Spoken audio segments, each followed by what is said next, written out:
Hello friends, வணக்கம். நான் பார்த்தசாரதி அவர்களின் துளசி மாடம் கதையின் 3ஆம் பாகம் படிப்போம். அதற்கு முன்கதை சுருக்கத்தையும் பார்த்து விடுவோம். சங்கரமங்கலம் விஸ்வேஸ்வர சர்மாவின் புதல்வன் ரவி பாரிஸில் உத்தியோகம் பார்க்கிறான். அவனுக்கு மணமகள் தேடி பத்திரிகை கொடுக்க இருந்த ஒரு விளம்பர நகலை பாரிஸிற்கு அனுப்புகிறார் சர்மா. ரவியிடமிருந்து மணமகள் தேவை விளம்பரத்தை கொடுக்க வேண்டாம் என்றும், தான் பாரிஸிலேயே தன் மனதை கவர்ந்த பிரெஞ்சு யுவதி ஒருத்தியை காதலிப்பதாகவும், விரைவில் அந்த யுவதியோடு ஊருக்கு வர இருப்பதாகவும் சர்மாவுக்கு பதில் கிடைக்கிறது. ஆச்சார அனுஷ்டாங்கள் மிக்க வைதீக குடும்பங்களை சேர்ந்தவரான சர்மா மகனின் இந்த பதிலை கண்டு திகைக்கிறார். சங்கரமங்கலத்தில் தன் குடும்பத்துக்கு மிகவும் வேண்டியவரான வேணுமாமாவையும் அவர் மகள் வசந்தியையும் கலந்து ஆலோசிக்கிறார் அவர். இனி மேலுள்ள கதையை கீழே தொடர்ந்து பார்ப்போம். வேணுமாமா இதமான குரலில் விஸ்வேஸ்வர சர்மாவிடம் சொல்லலானார். ரவி ரொம்ப நாளைக்கு அப்புறம் தூர தேசத்திலிருந்து திரும்பி வரான். அவன்கிட்டவும் அவன் கூட வராவகிட்டவும் முகம் கோணாமல் நீங்கள் நடந்துக்கணும். குடும்பம் என்னும் அழகிய பிணைப்புத்தான் இந்திய வாழ்வின் சிறப்பு என்பதாக அவளெல்லாம் நினைக்கிறா. இந்து அவிபக்த குடும்பம்னு நாம் சொல்கிறோமே, இந்த கூட்டு குடும்ப அமைப்பு, இதன் பந்த பாசங்கள் எல்லாம் அவளுக்கு புதுமை. கண் காணவே நாம் அப்பாவும் பிள்ளையும் எலியும் பூனையுமா அடிச்சுண்டு நிற்கப்படாது. இவர்கள் இருவரும் இப்படி பேசி கொண்டிருக்கும் பொழுது தெருப்பக்கம் பார்த்தவாறே நாற்காலியில் அமர்ந்திருந்த வசந்தி, மாமா, உங்கள் பொன் பாரு உங்களை தேடிண்டு வரா என்று சர்மாவிடம் கூறினார். சர்மா தெருப்பக்கம் திரும்பினார். வசந்தி எதிர்கொண்டு போய் பாருவை அழைத்து வந்தாள். அப்பா, இந்த பூமிநாதபுரம் மாமா தேடி வந்தா. இன்னைக்கு லக்கண பத்திரிக்கை எழுதணுமா, ரெடியாக இருக்க சொன்னா. இன்னமும் 1 மணி நேரத்திலே வந்து அழைச்சிட்டு போகிறாராம். யாரு? ராமசாமியா வந்திருந்தான்? ஓஹோ, இன்னைக்கு சாயரிச்ச பூமிநாதபுரம் நிச்சயதார்த்தத்துக்கு போகணுங்கிறதையே மறந்துட்டேன். இதுக்கு ஏன் இவ்வளவு பதட்டப்படுறீர்? பூமிநாதபுரம் என்ன இங்கேருந்து 50 மைலா 60 மைலா? அகஸ்திய நதி பாலத்தை தாண்டினா அக்கறையில் தானே இருக்குது. கூப்பிடுற தூரம். சூரியன் மலைவாயிலை விடறப்போ புறப்பட்டீர்னா போருமே என்றார் வேணுமாமா. சர்மாவின் பெண் பார்வதி பாவாடை தாவணி அணிந்திருந்தாள். 12-13 வயதுக்குள்ளேயே அதைவிட 2-3 வயது கூட மதிக்கிற மாதிரி ஒரு வளர்த்தி. துருதுருவென்று கலையான முகம். எச்சில் விழுங்கினால் கழுத்தில் தெரியும் என்பார்களே, அப்படி ஒரு நிறம். கருகருவென்று மின்னும் நெளியோடிய கூந்தலும் லட்சணமான முகமும் சேர்ந்து ஒரு முறை பார்த்தவர்களை இன்னொரு முறையும் பார்க்க ஆசைப்பட வைக்கிற அழகு பார்வதிக்கு. வசந்தி பார்வதியை விசாரித்தாள். ஏண்டி, அதுக்குள்ளே ஸ்கூல் விட்டாச்சா? இன்னும் மணியாகலையே. 4-5 டீச்சர் லீவு மாமி, அதனாலே லாஸ்ட் பீரியட் கிடையாதுன்னு விட்டுட்டா. பார்வதியை தழுவினார் போல உள்ளே அழைத்து சென்றாள் வசந்தி. இவ இந்த வருஷம் ஸ்கூல் ஃபைனல் முடிக்கிறா. குமார் BA முதல் வருஷம் படிக்கிறான். காலேஜுக்காக அவன் தினசரி 20 மைல் ரயில் பிரயாணம் பண்ண வேண்டியிருக்கு. நாள் தவறாமே இருட்டு 7-7:30 மணிக்குத்தான் வீடு திரும்புகிறான். பொண்ணை நான் காலேஜ் படிப்புக்கு அனுப்ப போகிறதில்லை. பள்ளிக்கூடம் முடிஞ்சதும் கல்யாணத்துக்கு வரன் பார்க்கத்தான் உத்தேசம். உள்ளூர்லேயே காலேஜ் இருந்தால் படிக்க வைக்கலாம். பெண் குழந்தைகள் வெளியூர் போய் வர்றது சாத்தியமில்லை. பக்கத்து டவுனில் இருக்கிற ஒரே காலேஜும் கோ எஜுகேஷன் காலேஜ். ஆணும் பெண்ணும் சேர்ந்து படிக்கிற காலேஜ் உமக்கு பிடிக்காது. எனக்கு பிடிக்காதுங்கிறெல்லாம் ஒரு பக்கம் இருக்கட்டும். வித்தைங்கிறது ஞானத்தையும் வினயத்தையும் வளர்க்கணும். இன்றைக்கி அது பெரும்பாலும் அஞ்ஞானத்தையும் முரட்டுத்தனத்தையும் தான் வளர்க்கிறது. ஒவ்வொரு பையனும் தன்னை சினிமாவில் வர ஹீரோவாக நினச்சிண்டு முக்கால்வாசி நாழி ஏதோ ஒரு தினுசான சொப்பனத்திலேயே வாழறான். ஒவ்வொரு சின்ன வயசு பொண்ணும் தன்னை சினிமா ஹீரோயினாக நினச்சிண்டு சீரழிறா. நிஜமா இல்லையா? என்ன நான் சொல்கிறது? நீர் சொல்கிறதெல்லாம் இன்றைக்கி எடுபடாது சர்மா. ஒரே வார்த்தையிலேயே சுத்த மடி செஞ்சின்னு உண்மை ஒதுக்கிடுவா. அதுதான் இல்லை, நீங்கள் தான் அப்படி சொல்கிறேன். நம்மூர் பகுத்தறிவு படிப்பக்கம் இறைமுடிமணி இருக்காரே, அவரும் இந்த ஒரு விஷயத்தில் என்னோட ஒத்த அபிப்பிராயம் உள்ளவராக இருக்கார். எதிர்காலத்தை மறந்து உழைப்பாற்றலை இழந்து வெறும் போலி உல்லாச நிகழ்கால திளைப்பு இன்றைய இளைஞர்களிடையே காணப்படுகிறது. அவர்கள் கடினமான உடல் உழைப்புக்கும் லாயக்கில்லாமல், நுணுக்கமான மூளை உழைப்புக்கும் லாயக்கில்லாமல் ஏனோ தானோ என்று தயாராகிறார்கள். இது அபாயகரமானது. ஒவ்வொரு பிரசங்கத்திலையும் அவர் திரும்பி திரும்பி சொல்கிறார். யாரு? தெய்வசிகாமணி நாடார் தானே. அவருக்கும் உங்களுக்கும் ஒத்த அபிப்பிராயம் இருக்குங்கிறதே ஆச்சரியமான விஷயம்தான் சர்மா. அது என்னமோ 1000 அபிப்பிராயம் பேதம் இருந்தாலும் சில பொது அபிப்பிராயங்களில் நாங்கள் 2 பேரும் சிநேகத்தோடு தான் பழகிறோம். இறைமுடி மணி யோக்கியர், நாணயஸ்தர், உள்ளொன்று வைத்து பிறமொன்று பேசாதவர், பரோபகாரி. உண்மை மாதிரி ஒரு பரம ஆஸ்திகர், அவரை மாதிரி ஒரு தீவிர சுயமரியாதைக்காரரை இத்தனை தூரம் ஸ்லாக்கியமாக சொல்கிறதே பெரிய ஆச்சரியம்தான். நாஸ்திகன் யோக்கியமுள்ளவராய் இருக்கக்கூடாதா என்ன? சரி சரி, நீங்கள் வந்த காரியத்தை மறந்துட்டு நானும் பேச வேண்டிய விஷயத்தை மறந்துட்டேன். நாஸ்திக தர்க்கங்களை இன்னொரு நாள் வச்சுப்போமே. இப்போது பேச வேண்டியதை பேசலாம். சர்மா வேணுமாமாவுக்கு அருகே நெருங்கி வந்து குரலை முன்னிலும் தனித்து கொண்டு பேசினார். இந்த பிள்ளையாண்டான் பண்ணியிருக்கிற கந்தர கோலத்திலேயே இனிமேல் என் பொண்ணுக்கு நல்ல இடத்துல சம்பந்தம் கிடைக்குமோ கிடைக்காதோன்னு கூட பயமாக இருக்குது. குமாரை பொறுத்த மட்டிலே கவலை இல்லை. அவன் ஆண்பில்லை. கொஞ்ச நாள் கல்யாணம் ஆகாமல் இருந்தால் கூட பெரிய பழி ஒன்றும் வந்துடாது. தவிர அவனோட காலேஜ் படிப்புக்கு முடியறதுக்கு இன்னும் 2-3 வருஷம் ஆகும். பொன் விஷயம் அப்படி இல்லையே. ஒரு குடும்பத்திலேயே ஆண்கள் பண்ணுற ஒவ்வொரு தப்பும் அந்த குடும்பத்திலேயே கல்யாணத்துக்கு நிற்கிற பொண்ணுகளையெல்லாம் பாதிக்கிறது. திரும்ப திரும்ப பழைய ராமாயணத்தையே போறீரே. ரவி என்னமோ பெரிய மகா பாதகத்தை பண்ணிட்ட மாதிரி. அதனாலே உம்ம குடும்பமே மூழ்கிடுறாப்புலையும் பேசுகிறதை முதல்ல விட்டுடும். இது 20ஆம் நூற்றாண்டுங்கிறதை ஞாபகப்படுத்திக்கணும் நீர். இந்த நூற்றாண்டிலே ரயில் பிரயாணம், விமான பிரயாணம், தேர்தல், ஜனநாயகம், சோஷலிசம் இதெல்லாம் போல காதலிப்பதும் சகஜமான விஷயம் ஆயிடுத்து. இந்த சங்கரமங்கலம் மாதிரியும் பூமிநாதபுரம் மாதிரியும் 2 கெட்டாங் கிராமங்களே அது இன்னும் சகஜமான விஷயமாகவே இல்லை. எந்த விசேஷமாக என் குடும்ப பாரம்பரியத்துக்கு ஒட்டாதது அது. அதனாலே படிப்பை பாதியிலே நிறுத்தினாலும் பரவாயில்லைன்னு இந்த பார்வுக்கு ஒரு நல்ல இடமா பார்த்து உடனே கல்யாணம் பண்ணிட்டா என்னன்னு தோன்றுறது. அவன் இங்கே அந்த பிரெஞ்சுக்காரியோட வந்து கூத்தடிக்கிறதுக்குள்ளே இந்த பொண்ணு கல்யாணத்தை பண்ணி இவளை புருஷா புக்காலத்துக்கு அனுப்பிட்டா ரொம்ப சிரேஷ்டமாக இருக்கும். இந்த நிமிஷத்திலே இதுதான் என் மனசிலே படுறது. இது என்ன பொம்மை கல்யாணமா அல்லது மரப்பாச்சி கல்யாணமா? பச்சை குழந்தைக்கு போய் படிப்பையும் கெடுத்துட்டு மனையில் உட்காந்து தாலி கட்ட சொல்லணுங்கிறீரே. உமக்கு ஈவிரக்கமே கிடையாதா? ஓய் கேட்குறேனே.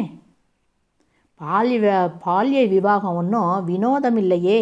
எனக்கும் அப்படித்தான் கல்யாணம் ஆச்சு, உமக்கும் அப்படி தான் ஆச்சு. அதனால இவளுக்கும் அப்படித்தான் ஆகணும்னு நிர்பந்தமா அல்லது தலையெழுத்தா?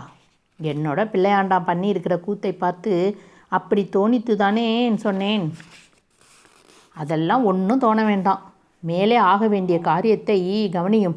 முதல்ல சுமூகமாக அவனுக்கு ஒரு பதில் எழுதும். அப்புறம் அவள் 2 பேரும் இங்கே வந்தால் தங்குறதுக்கு தகுந்த மாதிரி சில ஏற்பாடுகளை பண்ணணும். என்ன பண்ணணுங்கிறேல்?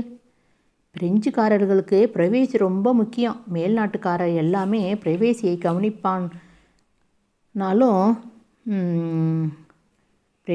கவனிப்பான்னாலும் பிரெஞ்சுக்காரராக ரொம்ப மேன்மையாக மனசு உள்ளவா, இங்கீதம் நாசுக்கா, இதெல்லாம் அதிகம். சங்கரமங்கலம் அக்ரஹாரம் நடுத்தெருவில் இருக்கிற உங்கள் பூர்வீக வீட்டோட ராணிமங்கம்மாள் காலத்து தர்மசத்திரம் மாதிரி இருக்குது. உங்கள் மனசு மாதிரி ஒளிவு மறைவு இல்லாமல், அதுவும் கீழே வீட்டில் ஒரே பெரிய கூடம், மச்சும் கூட ஒரு பெரிய ஹால், பாத்ரூம்னு எதுவுமே இல்லை. கிணத்தடி தான் பாத்ரூம். நீரோ மாமியோ கிணத்தடியில் குளிக்கிற வழக்கமே இல்லை. சூரியோதயத்துக்கு முன்னாடியே அகஸ்திய நதிக்கு போயிட்டு வந்துடுறேன். இந்த ஊரிலே பிறந்து வளர்ந்த உம்ம பிள்ளை ரவியோ இப்போது வர்றப்போ பாருமே, முன்னே மாதிரி இனிமேல் கிணத்தடியிலையோ ஆத்தங்கரையிலையோ குளிக்க மாட்டான். பாத்ரூம்ங்கிறது ஒரு தவிர்க்க முடியாத பழக்கமாகி போயிருக்கும் அவனுக்கு. அவளுக்காக நான் புதுசாக ஒரு வீடே கட்டணுங்கிறேன். நான் அப்படியெல்லாம் சொல்லலே. மாடியிலே ஒரு தனி ரூம் போடுங்கோ. அதை ஒட்டினா போல் ஒரு அட்டாச்சு பாத்ரூம் ஏற்பாடு பண்ணி கொடுங்கோ. இதை நீங்கள் கமலிக்காக பண்ணுறதா நினச்சிக்க வேண்டாம். உங்கள் பிள்ளையாண்டானே இப்போது இதை அவசியம்னு நினைப்பான். என் பிள்ளை சுரேஷ் 2 தரம் இங்கே வந்து 2 நாள் தங்கினான். அதுக்காக இந்த வீட்டையே நான் ரீமாடல் பண்ணினேன். சந்தேகம் இருந்தால் என் பின்னாடி வாங்கோ, காமிக்கிறேன். சர்மாவும் வேணுமாமாவும் உள்ளே சுற்றி பார்ப்பதற்கு சென்றபோது பார்வதி எதிரே வந்தாள். தான் ஆற்றுக்கு போகிறேன்ப்பா. நீங்கள் சீக்கிரமாக வந்துடுங்கோ. பூமிநாதபுரம் மாமா வந்தால் உட்கார சொல்கிறேன் என்று சர்மாவிடம் சொல்லிவிட்டு நான் வரேன் மாமா என்று வேணு மாமாவிடம் விடை பெற்று கொண்டு புறப்பட்டாள் பார்வதி. இந்தா வசந்தி, மாடி சாவியை எடுத்துண்டு வா, மாமாவுக்கு மாடியை திறந்து காமிப்போம், பார்க்கட்டும். வசந்தி சாவியத்தை கொண்டு வந்து மாமாவிடம் கொடுத்தாள். வெளிநாட்டில் உத்தியோகம் பார்க்கிற பிள்ளைக்கு கணிசமான தொகையும் மாதம் வருகிறது என்பதை தவிர வேணு மாமாவே நல்ல வசதியுள்ள குடும்பத்தை சேர்ந்தவர். அவருக்கு சுரேஷ் ஒரே பிள்ளை, வசந்த் ஒரே பெண். வசந்தியின் கணவருக்கு, அதாவது வேணு மாமாவின் மாப்பிள்ளைக்கு பம்பாயில் ஒரு பெரிய கம்பெனியில் சேல்ஸ் மேனேஜர் உத்தியோகம். அந்த கம்பெனியின் தயாரிப்புகளை ஏற்றுமதியாகி விற்கிற இடம் பெரும்பாலும் மத்திய கிழக்கு நாடுகள் என்பதால் கோடிக்கணக்கில் அந்நிய செலவாணி ஈட்டும் அந்த வெளிநாட்டு வர்த்தகத்தை மேலும் பெருக்குவதற்காக அடிக்கடி அந்த நாடுகளுக்கு பயணம் செய்வார் அவர் மாதக்கணக்கில் போகும் சமயங்களில் வசந்தி அப்பாவோடு ஊரில் வந்து தங்குவது வழக்கம். கல்யாணமாகி பல ஆண்டுகள் ஆகியும் அவர்களுக்கு குழந்தை குட்டி இல்லை. பிள்ளை வந்தாலும் சரி, மாப்பிள்ளை வந்தாலும் சரி, கிராமத்து வீட்டில் அவர்கள் பழக்க வழக்கங்களுக்கு ஏற்ப நவீன வசதிகள் இருக்கட்டும் என்று மாடியில் குளியலறை இணைந்த அறைகளை கட்டியிருந்தார் வேணுமாமா. மாடியிலிருந்து வீட்டு முன்புறம் பின்புறம் இறங்குவதற்கும் தனித்தனி படிக்கட்டுகள் அமைத்திருந்தார். மாடி முகப்பில் திறந்த வெளியில் குளிர்ச்சியாகவே இருக்கட்டும் என்று தொட்டியில் நிறைய செடிகளும் கொடிகளும் வளர்க்க ஏற்பாடு செய்யப்பட்டிருந்தது. எல்லாவற்றையும் சுற்றி பார்த்துவிட்டு சர்மா வேணுமாமாவிடம் சொன்னார். உங்களுக்கு சரி, இதெல்லாம் தேவைதான். பிள்ளை மாப்பிள்ளை யாராவது மாற்றி வந்து தங்கின்றிருப்பா. எனக்கு இதெல்லாம் எதுக்கு? ஒரு நாள் கூத்துக்கு தலையை சிறைச்சுண்டது மாதிரி இப்போ ரவியும் அவனோட எவ்வளோ ஒருத்தியும் வராங்கிறதுக்காக உடனே இதெல்லாம் பண்ணணுமா? எல்லாம் போராதுன்னு நீங்கள் மேற்கே மலையிலே ஏலக்காய் எஸ்டேட் வேற வாங்கியிருக்கேள். அது சம்பந்தமாகவும் உங்ககிட்டே மனுஷால் வரப்போவ இருப்பா. லவிகம் அதிகம் உள்ளவர்களுக்கு உம்மை போல 4 பேரோட பழகவாளுக்கு இது பிரயோஜனப்படும். ஓய் சர்மா, இந்த மாதிரி சாமர்த்திய பேச்சு தானே வேண்டாங்கிறேன். எனக்கு இதெல்லாம் தேவைதானா இல்லையான்னு இப்போ சர்டிஃபிகேட் கொடுக்கறதுக்கு உண்மை நான் கூட்டி காமிக்கலே. நீ என்ன செய்யணும்னு யோசனை சொன்னால் அதை காதிலே வாங்கிக்காமல் வேறு என்னென்னவோ பேசுகிறீரே.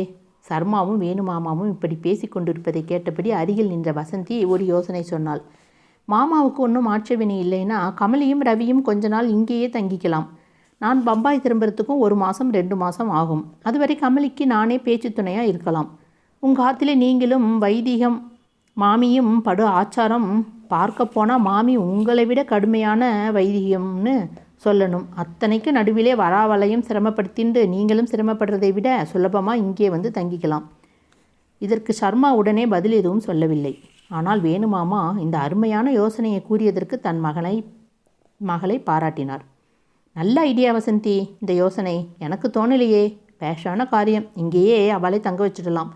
சர்மாவுக்கு செலவு மிச்சம். இப்போது உடனே கட்டிட வேலை மர வேலைன்னு ஆளை தேடி அலைய வேண்டாம். என்ன சொல்கிறீர் சர்மா?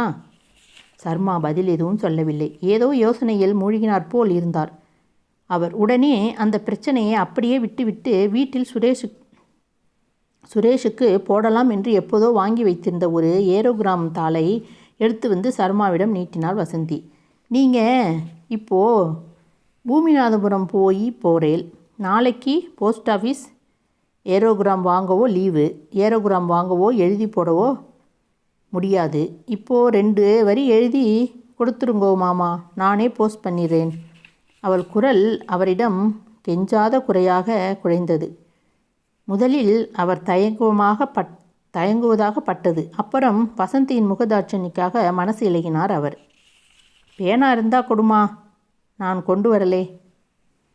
வேணுமாமா உடனே தன் சட்டை பையிலிருந்து பேனாவை எடுத்து சர்மாவிடம் கொடுத்தார். சர்மாவின் உள்ளடக்கிய ஆத்திரமும் கோபமும் அந்த கடிதத்தில் அவர் எழுதிய வாக்கியங்களில் தெரிந்தன. சிரஞ்சீவி ரவிக்கு அநேக ஆசீர்வாதம். உபய ஷோமோபரி, உன் கடிதம் கிடைத்தது. விளம்பரத்தை கொடுக்கவில்லை, நிறுத்தி விட்டேன். இங்கு உன் அம்மா பார்வதி, சிரக்குமார் அனைவரும் சௌக்கியம். மற்ற விஷயங்கள் நீ வரும்பொழுது நேரில் பேசிக்கொள்கிறேன் என்று 4-5 வரிகளில் எழுதி கையெழுத்திட்டு வசந்தியிடம் கொடுத்தார் சர்மா. வசந்தி அதை வாங்கி கொண்டு, நீங்கள் இதில் என்ன எழுதியிருக்கேள்? கோபமாக ஒன்றும் எழுதலையே என்று அவரை கேட்டாள். அவரிடமிருந்து சிரித்த பதில் வந்தது. முதல்ல நீ படிம்மா, அப்புறம் உங்கள் அப்பாட்ட கொடுத்து அவரையும் படிக்க சொல்லு. உங்களுக்கெல்லாம் தெரியக்கூடாத பெரிய ரகசியம் ஒன்றும் அதில் நான் எழுதலை. நான் படிக்கிறதுக்கு இல்லையே மாமா, நீங்கள் சொன்னால் சரிதான். நீ படிம்மா, நானே சொல்கிறேன்ன படி. அவள் அதை படித்துவிட்டு தன் தந்தையிடம் கொடுத்தாள். அவரும் அதை படித்தார். ஏன் ஓய், இவ்வளவு செலவு பண்ணி ஒரு ஏர்மெயில் கடிதாசி போடுற, அதிலே போய் இத்தனை கஞ்சத்தனமா? 4 வரி தான் எழுதணுமா? அத்தனை தூரத்தில் இருந்து புறப்பட்டு வரானே.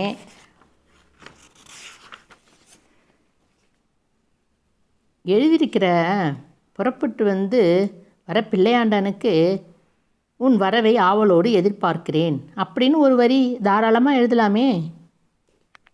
சர்மா பதில் சொல்லவில்லை.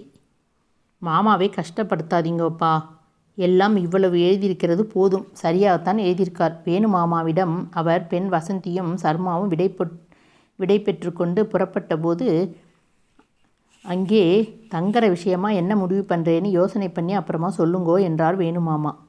சொந்த கிராமத்திலே சொந்த அப்பா அம்மா தங்கை தம்பியோடெல்லாம் இருக்கிற கிரகத்திலே தங்க முடியாதபடி ஒருத்தன் வரானா அவன் அப்புறம் எங்கே தங்கினா தான் என்ன?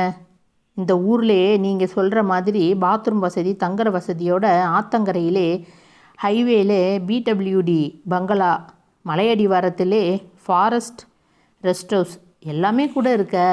வேணும்னா இந்த கேட்டு அயர்ந்தே போனார் வேணுமாமா. ஒருபுறம் வருத்தமாக இருந்தாலும் மறுபுறம் மகன் மேல் சர்மாவுக்கு பாசம் புரியும்படி இந்த வாக்கியத்தை ஒலித்தன. சொந்த மகன் தன்னோடு தங்க முடியாமல் போவதை பொறுத்து கொள்ள முடியாமல் சர்மாவின் மனம் அப்பொழுது தவித்து புலம்பப்பட்டது. சர்மா புறப்பட்டு போய் விட்டார். என்னம்மா வசந்தி, திடீர்னு இப்படி பேசிட்டு போகிறார்? ஆமாம்ப்பா, ஒன்றும் சொல்ல முடியலே. அப்பா பிள்ளை மேலே இருக்கிற பிரியத்தையும் விட முடியலே. அதே சமயம் ஊர் மெச்சி ஆச்சார அனுஷ்டாங்களை பற்றின பயமும் இருக்குது. இருதலை கொல்லி எறும்பு மாதிரி மாட்டிண்டு தவிக்கிறார். சரி, முதல்ல லெட்டரை தபாலுக்கு அனுப்பு. மனுஷன் ஏதோ பெரிய மனசு பண்ணி இந்த லெட்டரையாவது எழுதி கொடுத்தாரே.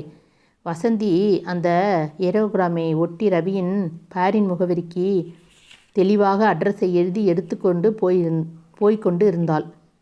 தபாலில் சேர்ப்பதற்காக தபால் ஆபீஸுக்கு சென்றபோது வசந்தி பாதி வழி கூட போயிருக்க மாட்டாள். எதிரே சர்மாவின் புதல்வி பார்வதி அவசரமாக தன்னை நோக்கி வருவதை அவள் கண்டாள். இதோட இந்த தொடரை 3வது பாகத்தை முடிச்சிருக்காங்க. கடைசியாக நான் படிச்சுக்கிட்டே இருக்கிறப்ப கரண்ட்டு போயிட்டு அதனால் அந்த லைட்டு வெளிச்சம் கம்மியானோன்னே இங்கே மழைனால கொஞ்சம் க்ளவுடியாக இருக்கிறதுல கொஞ்சம் தடங்களோடு படிச்சிருப்பேன், மன்னிச்சிக்கோங்க. புரியாத இடத்த எனக்கு மென்ஷன் பண்ணுங்க, நான் திரும்ப வேணாலும் படிக்கிறேன். Okay, thank you, tata, bye by.